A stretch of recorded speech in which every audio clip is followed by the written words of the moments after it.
Hello friends, இந்த காணொளியில் கன்னியாகுமரி மாவட்டத்தில் அமைந்துள்ள திருப்பரப்பு நீர்வீழ்ச்சியை பற்றி தாங்க பார்க்க போகிறோம்.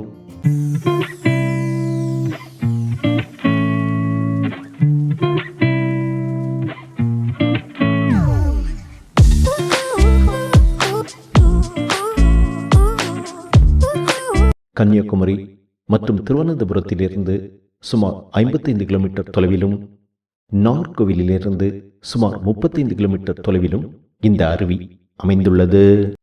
நீங்கள் காலையில் கன்னியாகுமரி அல்லது நாகர்கோவிலிருந்து உங்கள் பயணத்தை தொடங்கினால், முதலில் திருவட்டாறு ஆதிகேசவ பெருமாளை தரிசனம் செய்துவிட்டு இந்த அருவிக்கு வந்து மதியம் வரை உங்கள் நேரத்தை செலவிடலாம்.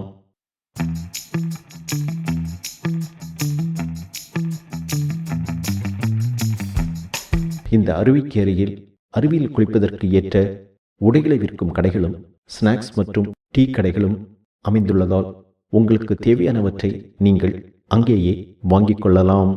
குமரி குற்றாலம் என்று அழைக்கப்படும் இந்த அருவியில் வருடத்திற்கு சுமார் 7 மாதம் நீர்வரத்து அதிகமாக இருப்பதாக கூறப்படுகிறது.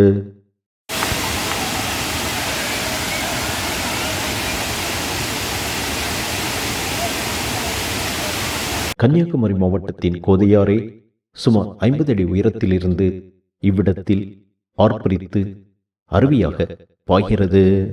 இந்த அருவிக்கு அருகிலேயே சிறிய நீச்சல் குளம், குழந்தைகள் விளையாடி மகிழ சிறிய பூங்கா மற்றும் பெண்கள் உடைமாற்றும் அறைகளும் இருக்கிறது.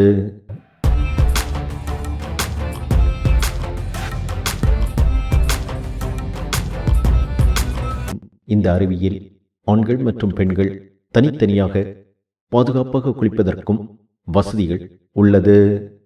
அருவிக்கு செல்ல தனிப்பாதையும், போட்டிங் செல்வதற்கு தனிப்பாதையும் உள்ளது.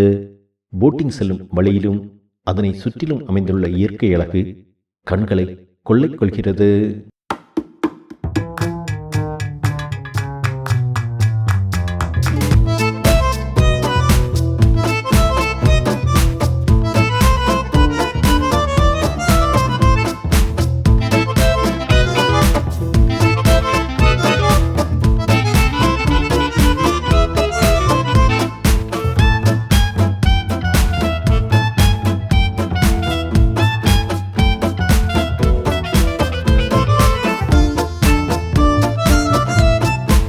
இவ்விடத்தில் படகு சவாரி செய்யும் பொழுது வெயிலின் தாக்கம் சற்று அதிகமாக இருந்தாலும் சுற்றியுள்ள இயற்கை அழகில் அது நமக்கு அவ்வளவாக தெரிவதில்லை.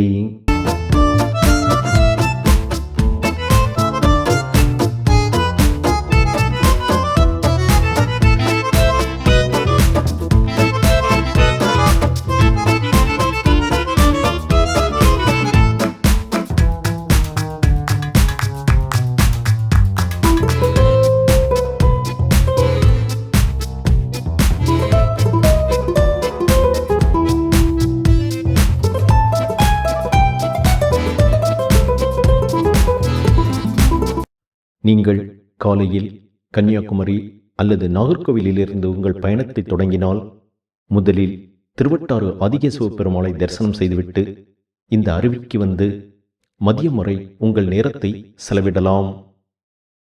அதன் பிறகு இங்கிருந்து மாத்தூர் தொட்டிப்பாலம் மற்றும் பத்மநாபபுர அரண்மனையையும் சென்று பார்வையிடலாம்.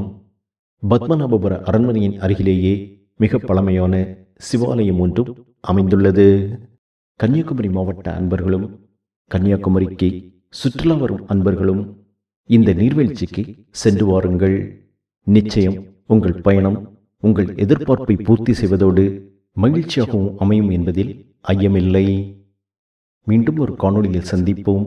உங்கள் ஆதரவுக்கு நன்றி. வணக்கம்.